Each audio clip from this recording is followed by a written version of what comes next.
இன்று காலை ஒரு துக்க செய்தி.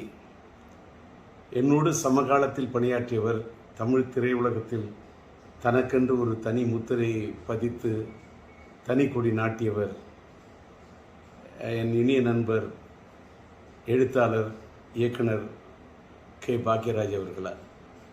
அவர் மாரடைப்பால் மறைந்து விட்டார் என்ற துக்க செய்தி என் காதுக்கு எட்டியது. கவலை என்னுடைய மனதை போட்டு வாட்டு என்று வாட்டியது. காரணம், சமீபத்தில் தான் அவருடைய 50 ஆண்டு காலம் அவர் திரையுலகத்தில் பணியாற்றியவர் ஒரு பொன் விழாவை காண்கிறார் என்று அவருக்கு ஒரு விழா எடுத்தார்கள். அந்த விழாவிலே அவரை பாராட்டுவதற்கு எண்ணற்ற பேர் வந்திருந்தார்கள். நம்முடைய சூப்பர் ஸ்டார் ரஜினிகாந்த் ஐயா அவர்கள் வந்திருந்தார். நம்முடைய ஆந்திர மாநிலத்தினுடைய நட்சத்திரமாக கொடிகட்டி பறக்கும் நட்சத்திரமாக இருக்கக்கூடிய அண்ணன் மோகன் பாபு அவர்கள் வந்திருந்தார்கள். அந்த விழாவிற்கு நான் வர வேண்டும் என்று என்னை பாக்யராஜ் விரும்பி அழைத்தார். நான் சாதாரணமாக இப்போ எந்த விழாவுக்கும் போகிறதில்ல, தவிர்த்திருக்கேன். ஆனால் என்ன நினச்சேனோ தெரியல. அவர் ராஜேந்தர், நீங்களும் நானும் சேர்ந்து ஒரே சமகாலத்தில் இருந்தோம். என் காலத்திலே நீங்கள் திரையுலகத்தில் நம்ம 2 பேருமே நம்மளெல்லாம் போட்டின்னு சொல்லுவாங்க. ஆனால் நீங்கள் எனக்கு நல்ல நண்பர். நீங்கள் நானும் சேர்ந்து எந்த படத்துலையுமே பணியாற்றலை, அதனால் நீங்கள் வரணும்னு ரொம்ப தெடுக்க என்னை கூப்பிட்டார். அவர் அத்தனை முறை என்னை வற்புறுத்தி கூப்பிட்டது என்னோட மனசு ரொம்ப வாட்டினுச்சு. சரின்னு சொல்லிட்டு அந்த விழாவில் போய், சமீபத்தில் தான் அந்த விழா நடந்தது, அந்த விழாவில் போய் மனசு விட்டு அவரை பாராட்டிட்டு வந்தேன். எனக்கு அதில் என்னன்னா, இவ்வளவு சமீபமாக அவர் மறைந்து போயிடுவார்னு நான் கனவு கூட நினச்சி பார்க்கல. ஆனால் ஒரு சின்ன அவர் மறைந்து விட்டார் என்பது துக்கம் தாங்கலை, நெஞ்ச வாட்டுது. ஆனால் ஒரு சின்ன ஆத்ம திருப்தி என்னன்னா, ஒரு மனிதன் மறைந்து விட்ட பிறகு இன்னைக்கு நான் இரங்கல் செய்தி போடுறேன், எல்லாருக்கும் ஆறுதல் தெரிவிக்கிறேன். ஆனால் அவர் உயிரோடு இருந்தப்பவே, அவருக்கு ஒரு பாராட்டு விழா நடந்தப்ப அவருடைய காது குளிர, அவருடைய மனம் மகிழ, ஒரு சமகாலத்தில் என்னை விட ஒரு சீனியர் மூத்தவர், அவரை போய் நான் மனதார பாராட்டிட்டு வந்தேன் அப்படிங்கிறத நினைக்கும் போது எனக்கு ரொம்ப ஒரு மனசுக்கு நெகிழ்ச்சியாக இருக்குது. அதோட இன்னொரு நிகழ்ச்சி என்னென்னா, நானும் அவரும் எந்த படத்துலையும் சேர்ந்து பணியாற்றலன்னு சொன்னார். அப்படின்னு சொல்லக்குள்ள என்னுடைய இனிய நண்பர் சாய் ரமணி அவர்கள், இயக்குனர், அவர் இப்போ ஒரு படம் எடுத்துக்கிட்டு இருக்கார், கன்னடத்து பைங்கிலின்னு ஒரு படம். அந்த படத்துக்கு நான் பாடல் எழுதி இசையமைச்சிட்டு இருக்கேன்.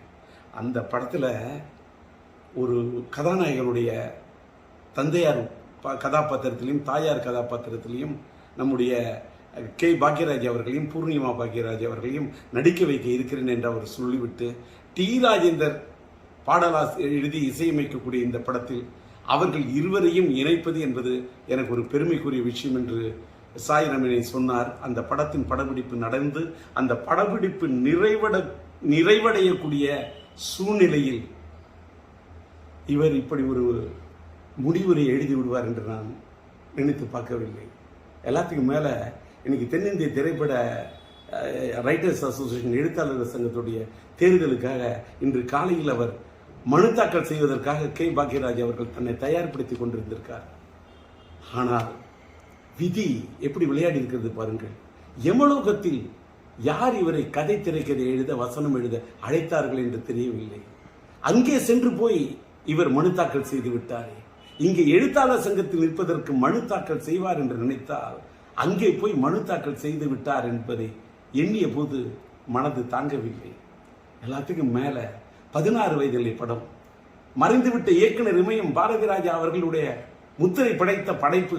அந்த படைப்புலே அவரோடு தூணோடு தூணாக நின்று, தோளோடு தோளாக நின்று, அவரோடு ஒத்துழைத்து, அவரிடத்தில் ஒருங்கிணைந்து பணியாற்றிய ஒரு அற்புதமான ஒரு துணை இயக்குனராக, இணை இயக்குனராக இருந்த பாக்யராஜ் அவர்கள், அவருக்கு இணையாக அத்தனை படங்களில் பணியாற்றியவர்.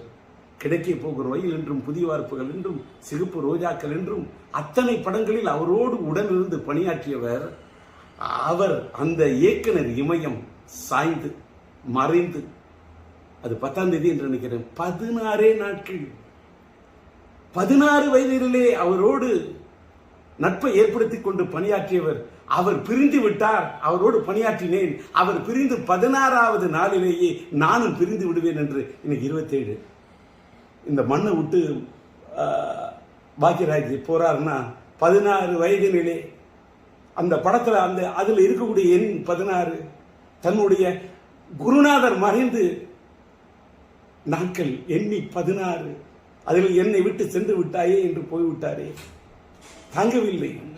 சுவரில்லாத சித்திரங்கள். அவர் எடுத்த படம் சுவரில்லாத சித்திரங்கள். இன்றைக்கு சுவர் இல்லாவிட்டால் சித்திரம் இருக்காது.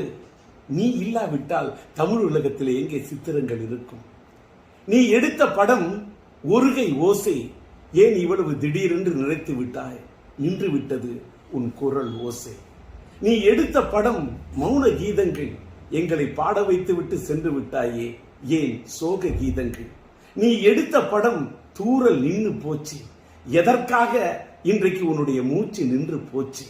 நீ எடுத்த படம் முந்தானை முடிச்சு.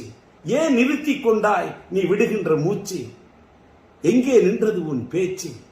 தாங்கவில்லையே, துக்கம் தாழவில்லையே, எங்கே போய் சொல்வது?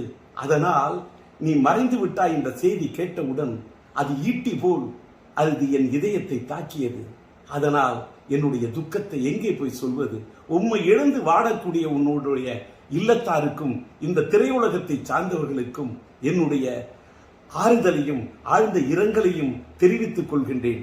கலை உலகத்து ரசிக பெருமக்களுக்கு, தென்னிந்திய திரையுலகத்துக்கே, என் இந்திய திரையுலகத்துக்கே நீ பெரிய திரைக்கதை ஆசிரியர். உன் இழப்பு ஈடு செய்ய முடியாத இழப்பாகும். உம்மை இழந்து வாடக்கூடிய ரசிக பெருமக்களுக்கும் என்னுடைய ஆறுதலையும் ஆழ்ந்த இரங்கலையும் தெரிவித்துக் கொள்கின்றேன்.